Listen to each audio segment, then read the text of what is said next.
My name is Amy, and I'm originally from the Derby in the East Midlands. Okay, well, I come from a very small family, and traditionally an English and Irish family, and my family are Christian, but we've never practiced the faith at all. I learnt most about Christianity at school, and I always believed in God.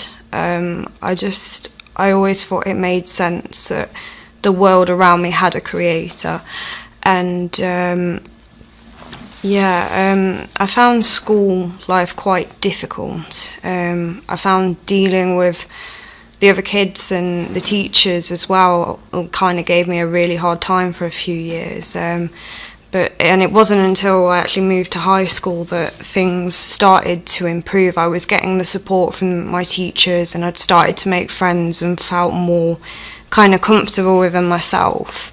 And at this point, like, I was more agnostic than anything else, because of course I believed in God, but in my view, from kind of my earlier childhood experiences, I didn't want to worship God, because I just thought God wanted to punish us and make us suffer and make us sad. So I just didn't want anything to do with religion at all. And especially like when I started doing my GCSE in religious studies, we primarily looked at Christianity, and I found that I had so many problems with so many of the Christian doctrines, and in my heart, I just could not accept.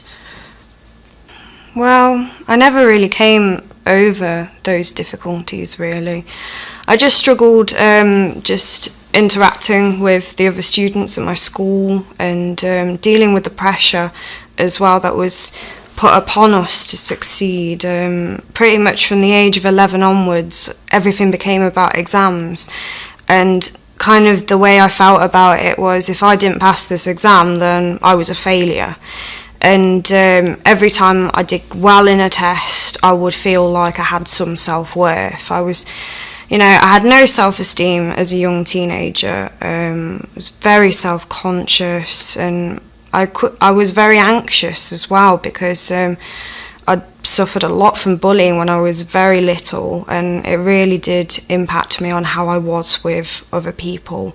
So I had enormous social anxiety, and kind of over the years as well, like, I quickly developed depression, and I was diagnosed with it when I was about 15 or 16, and it just got to a point where, like, I didn't really want anything to do with life. I didn't want to go to school. I didn't want to do my exams. I didn't have the time for it anymore. I didn't see the point of it, you know.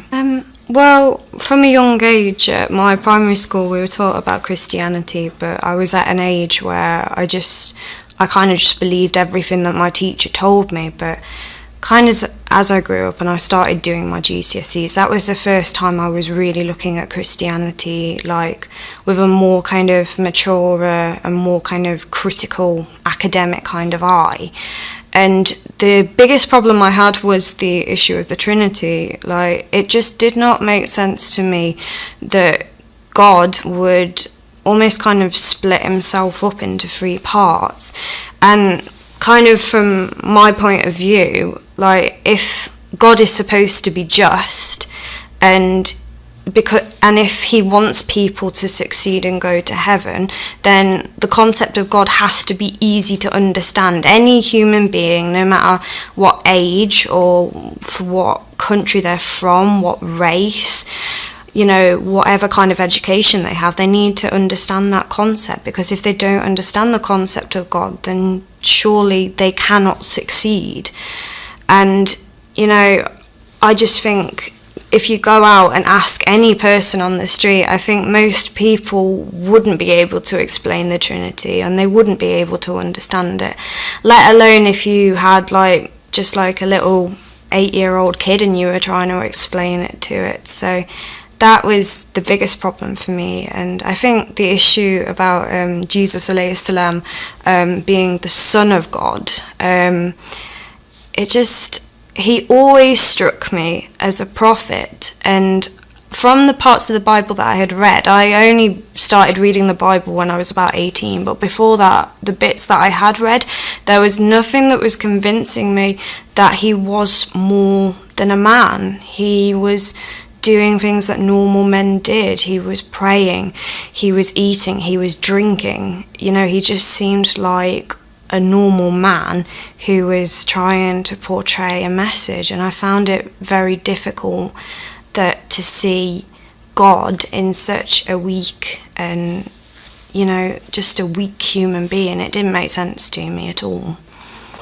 Well, when I was 17, I met my first boyfriend, and he was actually a Sunni Muslim. He wasn't practicing though.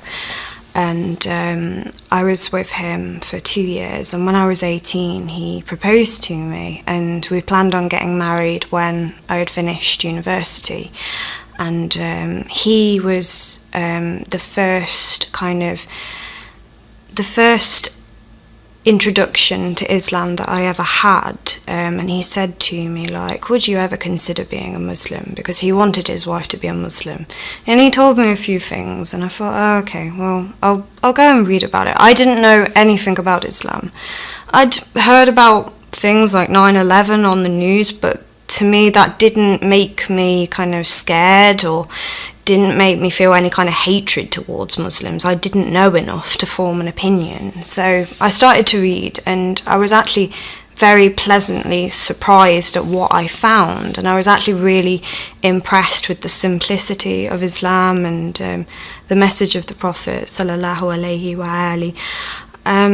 So I turned to him and I said, yeah, I would be happy to become a Muslim. And you know, I was doing it for completely the wrong reasons. I wasn't doing it to impress Allah subhanahu wa ta'ala like I should have been doing, but kind of in my younger, more naive years, I was doing it to impress him, you know, because he was such a big and important part of my life.